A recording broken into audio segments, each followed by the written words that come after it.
Welcome back. Amreli જિલ્લામાં ઠંડીની સાથે પવનનું પણ જોર જોવા મળ્યું, ત્યારે ઠંડીથી બચવા માટે સ્થાનિકોએ અવનવા પ્રયોગો કરી રહ્યા છે। હાલ ઠંડીથી બચવા માટે લોકો તાપણા પેટાવી રહ્યા છે। નવાઈની વાત તો એ છે કે હવે ઠંડીથી બચવા માટે લોકો તાપણા પરિષદ અને ખાટલા પરિષદ યોજી રહ્યા છે। ખાટલા પરિષદ યોજીને લોકો ઠંડીથી બચવા અવનવા પ્રયાસ કરી રહ્યા છે।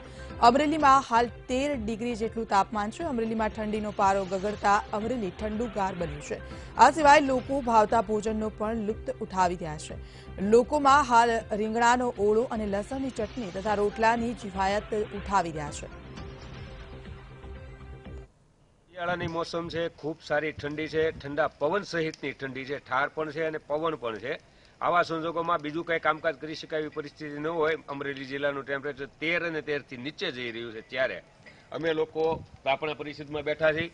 બીજા મિત્રો પણ આ રીતે તાપણા કરે છે। શિયાળાનો લાગુ ખૂટતો ખોરાક, જેમાં ખાસ કરીને લસણ, ડુંગળી, રીંગણાનો ઓળો એવો તીખા તમતમતા ખોરાક શિયાળાની મજા માણી રહ્યા છીએ અને આનંદ લઈ રહ્યા છીએ। હાલ જે હિમાચલ પ્રદેશમાં બરફ વર્ષા થઈ છે, એનો પાવર ગુજરાતમાં આવવાથી અત્યારે ગુજરાતમાં પણ ટેમ્પરેચર 13 ડિગ્રી આસપાસ, 12 ડિગ્રી, 11 ડિગ્રી આસપાસ આવી ગયું છે।